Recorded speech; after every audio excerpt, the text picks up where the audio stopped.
Hello everyone and welcome to Action RPG Build Guide Edition. Today, as promised, I am ready to update my summoner for Wolcen Lords of Mayhem, the Arise update. We will check out gameplay, skills, gates of fate, attributes, and of course gear. As always, everything is timestamped in the description below if you need to bounce around. Let's not waste any time and jump right into this. Starting off with some gameplay, and right now I'm logged into an Expedition level 172. Skills I'm going to be using are Anomaly, Plague Burst, Livor Mortis, Livor Mortis, Livor Mortis, and Annihilation. Now, when I say that I was going to update this for the Arise update, I did think there was going to be a lot more changes. Meat and bones wise, this is the exact same build as my previous summoner. I've just changed some things around and tweaked it, and we'll get to that later.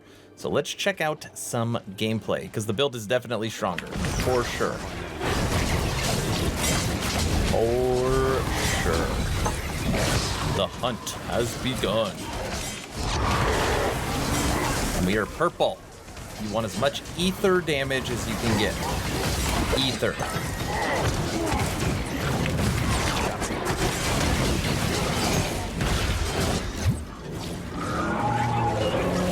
Come on, some enemies to fight, not these little packs.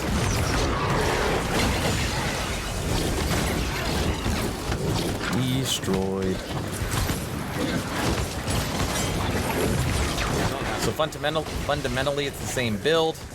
You hit Anomaly and Plague Burst, pulls everything into the middle. As you kill enemies, they explode and release smoke. Anything in that smoke continuously gets hit, and they die really fast. So if you are actually in a hard fight, you want as many little enemies around creating smoke as possible.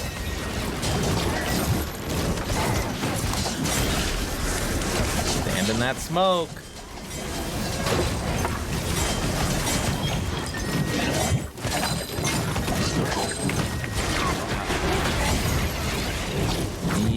Destroyed. Ooh, an offering shrine.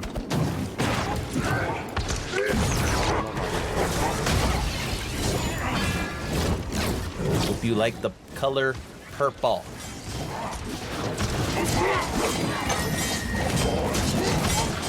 Summon's got that.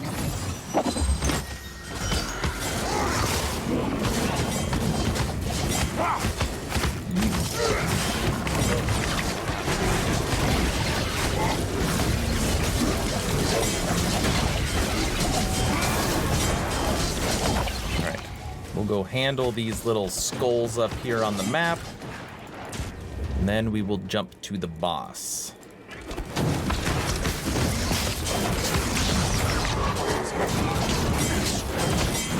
Get him, summons. I'm trying to show you what the summons are capable of, really without me using Annihilation.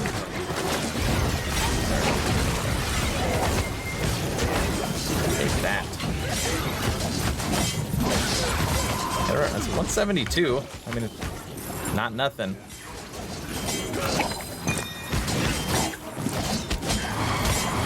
Good damage. Jump. Not bad, right? Let's jump to the boss. What do we got? Oh, great.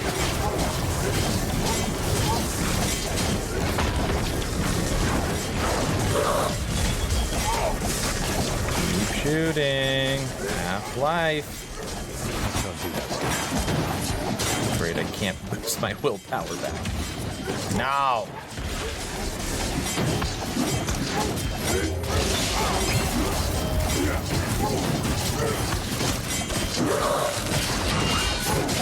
There we go. That's better.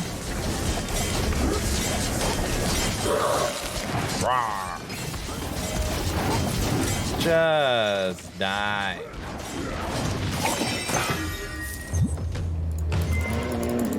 Not too difficult, right? Okay, let me show you how to recreate this build. Now that you've seen the gameplay, let's move over to skills, starting with Anomaly. I will give you a second to screenshot it if you need to. Okay, moving forward. 10 points. Right now my skill is level 90. You want 1 into area of effect, 1 into weapons damage, 1 into skill duration, 1 into the ailment score, 3 into pulls enemies multiple times, very important. 2 into increases the ailment damage dealt to enemies within the anomaly area of effect, and 1 into skill weapon damage. And then for the bottom, you want to leave it in its base form. Purple. Okay. Moving over to Plague Burst. And here we've also changed it up a little bit. So you want 1 in Plague Burst to target location, 1 into skill weapon damage, 2 into when an enemy is summoned is killed by Plague Burst, they leave behind an area effect that deals a toxic damage. This is the most important node skill modifier probably on the entire build. You want this. 1 into increase the damage dealt by Plague Burst's explosions, 2 into summon rats, and 1 into increase damage dealt by Plague Burst. Okay. And then on here, you want to change it to purple. Give you a second to screenshot it.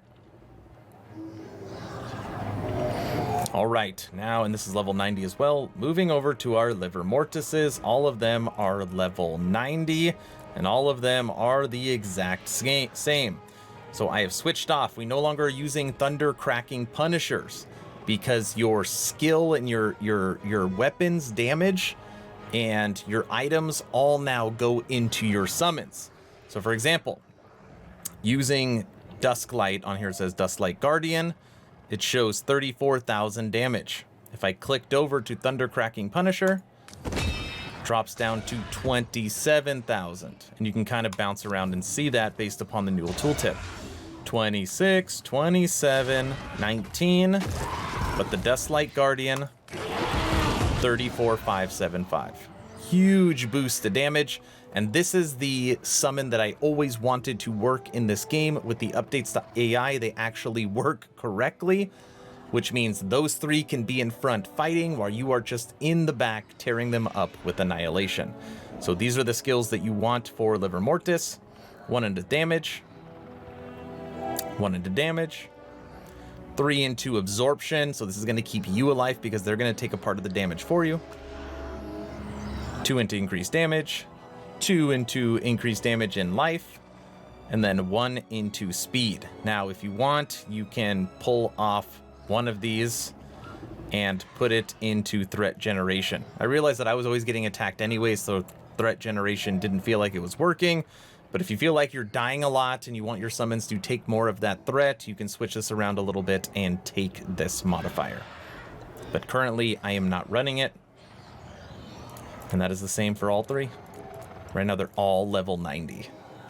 And last but not least, wait, give you a second to screenshot it.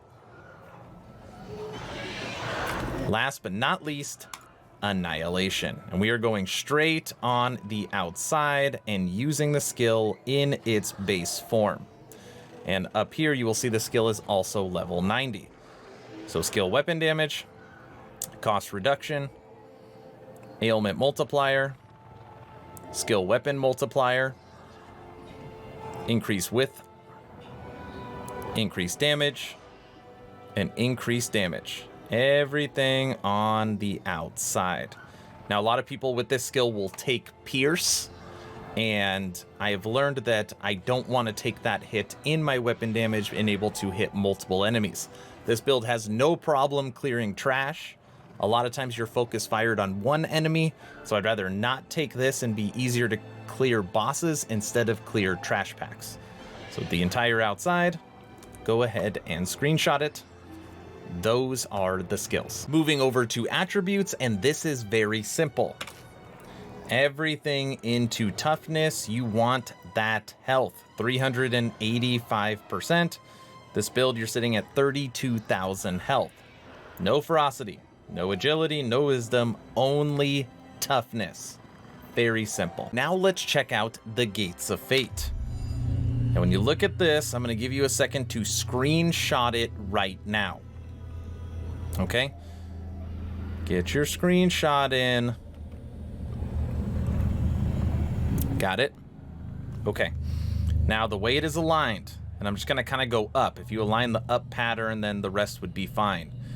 You want Scholar. Then you want Kabbalist. And then up here, you want Time Weaver.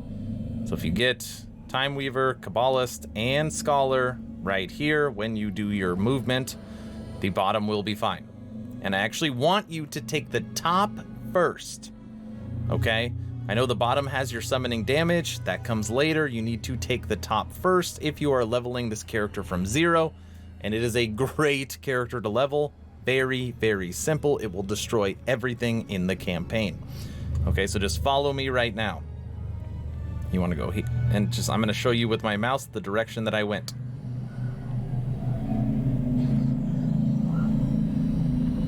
Okay, then up through Scholar.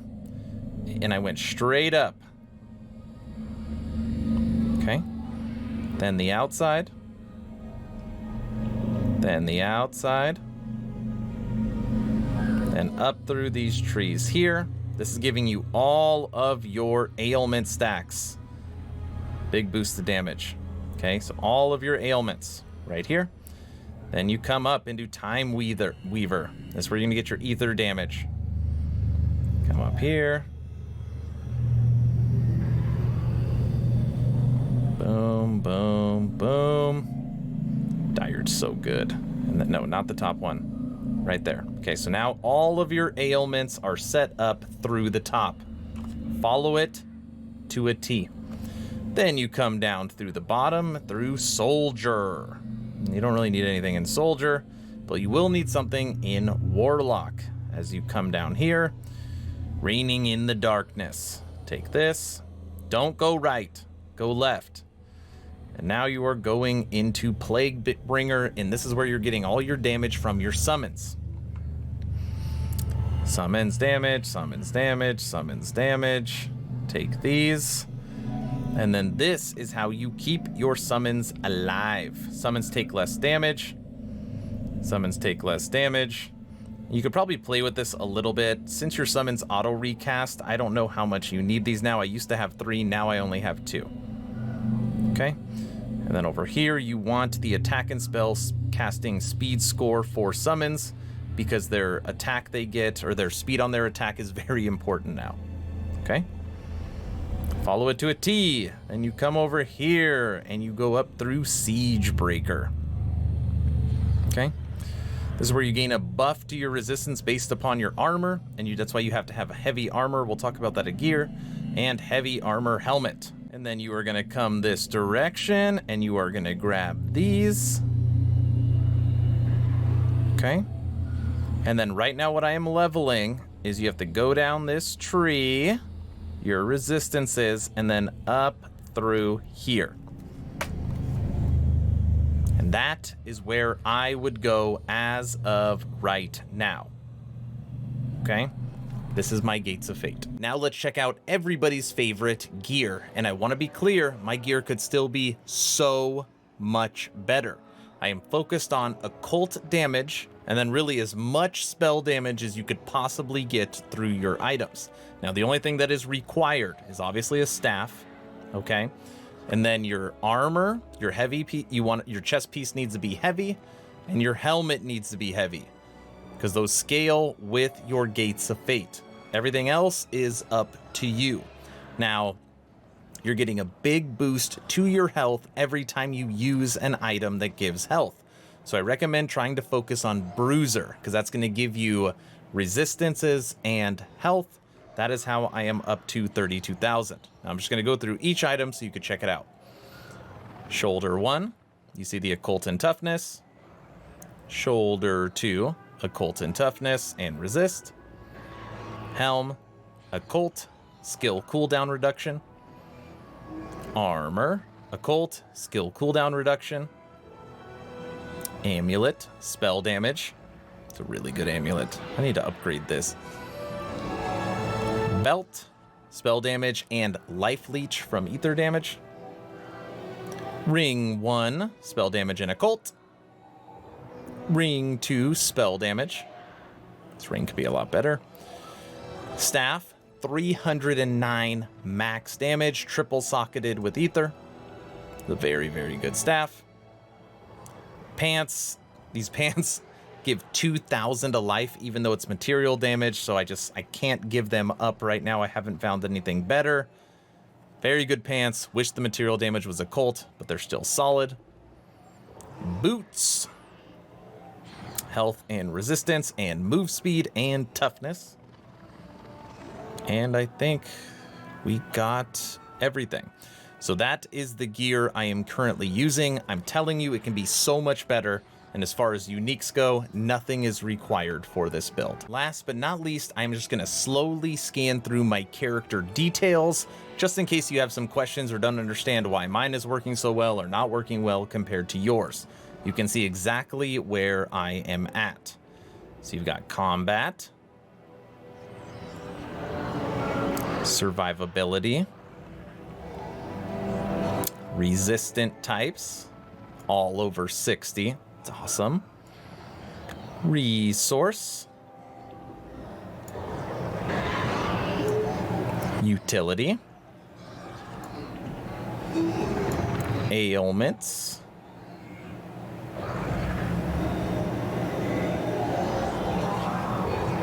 and that is everything. So we have gone through gameplay. You've seen how the build works. You've seen me kill a boss at level 172. And just to be clear, this build can be pushed so much farther than that. I just tried to pick kind of a nice round number where most people play at, okay? You saw attributes, you saw skills, you saw the Gates of Fate, and you saw my gear. You should now have everything you need to recreate this build and tweak it if you have followed one of my older builds. So I hope this helps. All right, everyone, that's the video. Wolcen Arise, my summoner build upgrade. What do you think?